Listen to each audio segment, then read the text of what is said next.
الله من الشیطان الرجیم بسم الله الرحمن الرحیم. ګران ناظرینو زم تاسو قربا نعمت سبحان چمکنی په پروګرام غزلزار سره تاسو ته په خیر راغیم. نن چې په دې پروګرام کې کم شاعر موږ سره دي هغوی د سوکنونو تعلق ساتي. بل خصوصیت دا دی چې هغوی د دوه شاعري مجموعو لیکوال دي. لومبه شاعري مجموعه چې دا هغه د معرفت غونچه او دویم شاعري مجموعه چې دا د هغې نوم دی الهام. د هغوی نوم محمد اسرار چمکنی دی او په لال ملنګ باندې مشهور دی. مونږ لال ملنګ صاحب ته په خیر راغلو. السلام علیکم. وعلیکم السلام ورحمت الله. لال ملنګ صاحب دا راته ووایي چې ستاسو نوم لال ملنګ ولې ښودل شوی دی؟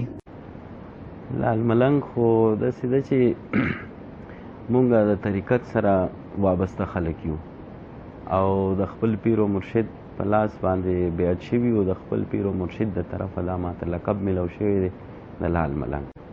او د دې پس منظر ډېر لوی دی خو زه به یې درته مختصر الفاظو کې بیان کړم چې زما د دادا مرشد ورسو نو په هغې کې ما یو بینر جوړ کړی او د هغه بینر باندې ما د خپل پیر و مرشد او د خپل دادا مرشد نوم چې لیکلی و په ستارو باندې مې لیکلی و په بینر باندې.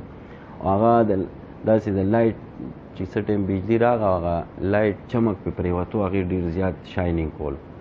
نو په هغې وجه باندې مرشد پاک تپوس وکړو چې دا چا جوړ کړی دی. نو زما یو پیربهي و هغه ورته وفرمایل چې دا اسرار جوړ کړی دی، اسرار جان جوړ کړی دی. نو هغه وخت سره ما ته خپل پیر و مرشد دا لقب راکړو چې اسرار جان نوم د نن نه بعد لال ملنګ دی. نو دا لقب ما ته د خپل پیر و مرشد د طرفه میلاو شوی. دا راته ووایي چې لومبی شعر هم په کوم عمر کې لیکلی دی؟ لومبی شعر صاحبه تقریبا زما د شاعرۍ وشو 30 ساله پورې به کېږي چې زما شاعري شروع شوې ده. 10 سال عمر نه زما دا یو شوق و چې یاره دا شعر به ما اورېدوم په خوښه باندې ډېر شوق سره به مې اورېدو. او بل خپل شوق مې ورسره داسې پیدا شو چې زما پیر و مرشد په صحبت کې به اکثر لا کلامونه ویلې کېدل د رحمان بابا رحمت الله علیه. نو ما ته مرشد پاک امر وکړو چې یاره تاسو هم یو کلام ووایئ. نو ما عرض وکړو چې قربان ماله خو څه نه راځي. بیا یې راته حکم وکړو چې تاسو د رحمان بابا کلام یاد کړئ او تاسو به هره جمعې شپه دلته صحبت کې وایي. هغه کلامونه ما یاد کړل او یو وخت داسې راغلو چې زما د رحمان بابا شاعري سره ډېر زیات شوق پیدا شو. او بیا ما خپل پیر و مرشد ته دا عرض وکړو چې قربان زما خپلې شاعرۍ سره شوق پیدا شوی دی، زه شاعري کول غواړم. ما ته یې دعا م وکړه او په خوله کې راته داسې لاړې م واچولې او دا بچې الله به دې ښه شاعر جوړ کړي. نو دا صوفیزم او دا صوفیانه شاعري دا ما ته د خپل پیر و مرشد د طرفه د هغوی په دعاګانو او د هغوی د طرفه یو تحفه ما ته میلاو شوې ده. دا راته ووایي چې تعلیم هم تر کومې پورې حاصل کړی دی؟ تعلیم خو صاحبه یو 2 کلاسه تعلیم مې دی، 2مه پورې مې تعلیم کړی دی. د حالاتو د وجې مې نور نشو کولی. نو وخت سره بس مزدور کاره یو. ګلکاري زما پیشه ده د والد صاحب د طرفه. هغې سره مې بیا ګلکاري زده کړه، سکول پاتې شو. او د دې شاعرۍ دپاره چې دې سره زما ډېر زیات شوق و نو دې دپاره ما لږ ټیوشن هم کړی. نو تقریبا 5م کلاس تعلیم به ویمه چې زما دی. لال ملنګ صاحب دا راته ووایي چې ستاسو شاعري چې ده هغه عشق مجازي ده او که عشق حقیقي ده؟ زمونږ اهل تصوف خلک چې څومره دي دا عشق حقیقي خاوندان دي. او مرد مومن چې هر څومره او اهل طریقت خلک چې هر څومره سالکان دا ټول عشق حقیقي کېږي. لال ملنګ صاحب دا راته ووایي چې په شاعرۍ کې مو استاد څوک دی؟ که په دې باندې خبرې وکړو نو شاعري یو داسې شی دی چې دا یو عطایي کار دی که نه چې ما په دې خپل کتاب باندې دا الهام نوم هم په دې وجه باندې ایښی دی چې دا شاعري چې څومره ده دا ټوله الهامي ده. خو د استاد ضرورت ډیر زیات دی او پکار دی چې هر شاعر استاد وي. نو زما هم یو استاد شته دی چې د هغوی نوم محمد اقبال شاکر صاحب دی د بټخیلې. د هغوی زما د دې کتاب اسلام کړې ده او زه د هغوی شاګرد یم. زه دا تسلیموم چې زه د هغوی شاګرد یم او دا ردیف کافیه او بحر په دې باندې زه هغوی پوه کړی یم. لال ملنګ صاحب دا راته ووایي چې ستاسو شاعري چې ده هغه په کوم صنف کې ده؟ شاعرۍ صنفونه خو ډېر دي که نه جي، خو بعضې شاعران چې دي غزل زیات لیکي، بعضې شاعران نظم زیات لیکي، بعضې شاعران داسې چې غزل هم لیکي، نظم هم لیکي، ټپ هم لیکي، چاربیت هم لیکي. خو زمونږ خپل چې کوم دا عارفانه ژوند دی، صوفیانه او عارفانه ژوند چې زمونږ دی، نو د دې عارفانه ژوند په وجه باندې مونږ یو څیز له نوم نه ورکوو چې یاره دا ما غزل ولیکلو یا مې نظم ولیکلو یا مې ټپه ولیکله. مونږ هر یو څیز چې لیکو مونږ وایو چې دا کلام دی. لال ملنګ صاحب دا راته ووایي چې تاسو د کوم شاعر نه ډېر زیات متاثره یئ؟ په تیر شوي شاعرانو کې زه رحمان بابا وخت د سره عاشق یم او د هغوی کلام سره مې مینه ده او فیورټ شاعر هم زما چې کوم دی رحمان بابا دی. او موجوده شاعران چې دي په دې کې لکه ډېر ښه بهترین شاعران شته دی، خو زما چې کوم خوښ دی نو هغه موجوده اباسین صاحب مې ډېر خوښ دی او محمد اقبال شاکر صاحب مې ډېر خوښ دی. لال ملنګ صاحب مونږ تاسو درخواست کوو چې زمونږ مینوالو ته څه شعرونه ډالۍ کوي. دا یو کلام زه د خپل الهام کتاب نه تاسو ته ډالۍ کوم.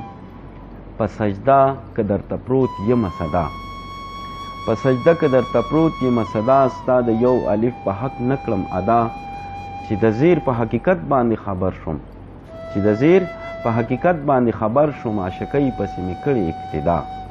تا په تیغ د خپلو سترګو یم ویشتلی، تا په تیغ د خپلو سترګو یم ویشتلی، د خپل وصل ماله رانه کړې سزا، رنګ خو داسې محبت راته تغییر کړو، د فراق بلا په زړه مې زه لګیا. طبیب چرته د عاشق په رنځ پوهیږي، طبیب چرته د عاشق په رنځ پوهیږي، بې دیدنه هیڅ موندې نشي شفا، له دې درده ازادي موندلی نشي، له دې درده ازادي موندلی نشي، همیشه پکې د جون راشي قضا، اوږې تږې اژدها مې سر تر پایه د ساتلې په دې تن کې مبتلا. ته فنا یې زه فنا یم ته خبر یې، ته فنا یې زه فنا یم ته خبر یې، ناخبره به خبر شي په بقا، مبتلا د یار په غم زه همیشه یم، مبتلا د یار په غم زه همیشه یم، که د لوري یې په ما راشي هوا، په خلوت کې د لدون علم نزول وي، په خلوت کې د لدون علم نزول وي، حاصلیږي په خدمت او په دعا، عاشقان یې په درگاه کې محبوبان شو، عاشقان یې په درگاه کې محبوبان شو، که مې خدای نه کا له دې دره جدا، یو بوسک لال ملنګ ته عنایت کړې، یو بوسک لال ملنګ ته عنایت کړې، هجر اوړې روح یې بیا بشي پیدا. د زورور جانان وي غم زورور، د زورور جانان وي غم زورور، ناتوانه زړه ستا د صنم زورور، د تورو شپو ملګري ستا یادونه، د تورو شپو ملګري ستا یادونه، سحر صحرا کې سترګو نم زورور، لارې ته ګورم ته به راشې کله، لارې ته ګورم ته به راشې کله، دا انتظار دی په ما سم زورور، منم چې حسن مرغزار لري ته، منم چې حسن مرغزار لري ته، پکار ستاینې لی کلم زورور، مهوه اسیر خیم د یار د پاره، مهوه اسیر خیم د یار د پاره، د یار مې دی د زلفو خم زورور، د زړه پرسان لی تراش خپله، د زړه پرسان لی تراش خپله، غمونه ستاوي پر هردم زورور، لال ملنګ خپله ځواني خاورې کړله، لال ملنګ خپله ځواني خاورې کړله، نګار مې واخلي پرې قدم زورور. لیونتوب او اضطراب د خاموشي د ستا د حسن، یو شباب د خاموشي ده، رند په جام کې جام پلاس کې مې رپیږي رند په جام کې جام پلاس کې مې رپیږي یار له غم زړه بیتاب دی خاموشي ده میخانې له دروازې نه را بهر شوم میخانې له دروازې نه را بهر شوم د رقیب هسې یو خواب دی خاموشي ده حسن پرستو حسن وخوړو دنیا کې حسن پرستو حسن وخوړو دنیا کې حسن ستا قتل ثواب دی خاموشي ده خوشبویانې ګلستان کې چې خورې کړې خوشبویانې ګلستان کې چې خورې کړې ستا روخانه مخ ګلاب دی خاموشي ده که وختي مې ستا یو ځل په مسکا صحیح کړل که وختي مې ستا یو ځل په مسکا صحیح کړل د ښکلا یو انقلاب دی خاموشي ده د بڼو په اشارو دې ښه پوهېږم د بڼو په اشارو دې ښه پوهېږم لب د لال ملنګ کتاب دی خاموشي ده مونږ د جناب لال ملنګ صاحب ډېر ممنون او مشکور یو چې هغوی مونږ سره یو خوندوره مرکه وکړه انشاءالله یو ځل بیا به مونږ تاسو سره د یو نوي مېلمه سره ملاویږو تر هغې وخته پورې تاسو نه اجازت غواړو د الله په امان